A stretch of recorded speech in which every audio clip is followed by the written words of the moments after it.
डुमस बीच, उस काली रात का रहस्य।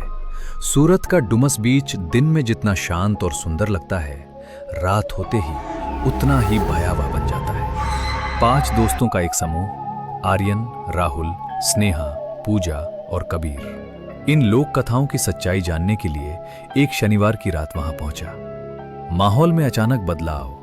रात 11:30 जैसे ही उन्होंने बीच पर कदम रखा, वातावरण अचानक भारी हो गया। आमतौर पर समुद्र किनारे ठंडी हवा चलती है, लेकिन उस रात हवा गर्म और घुटन भरी थी।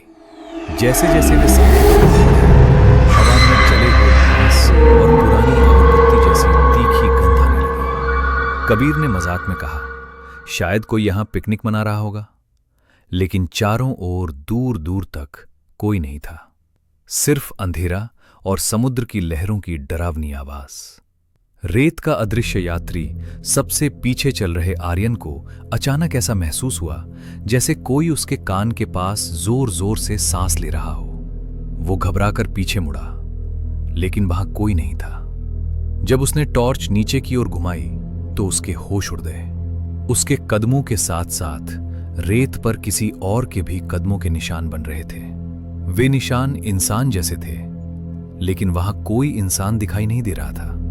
रेत मानो किसी अदृश्य व्यक्ति के वजन से दब रही हो।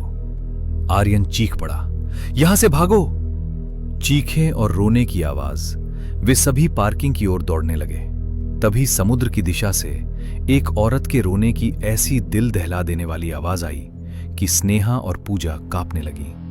रास्ते में मौजूद कुत्ते, जो आमतौर पर शांत रहते हैं, आसमान की ओर देखकर अजीब तरह से रोने लगे।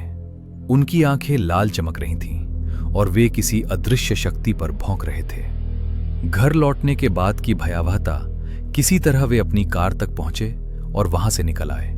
लेकिन डर यहीं खत्म नहीं हुआ। राहुल उस रात सो नहीं सका। उसे लगातार महसूस होता रहा कि कोई उसके बिस्तर के नीचे बैठकर उसे घूर रहा है।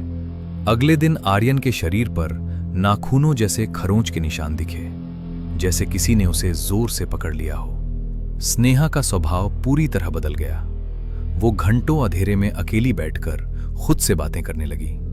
निष्कर्ष कहा जाता है कि डुमस बीच की रेत काली इसलिए है क्योंकि यहां वर्षों तक लाखों शवों का अंतिम संस्कार किया गया है।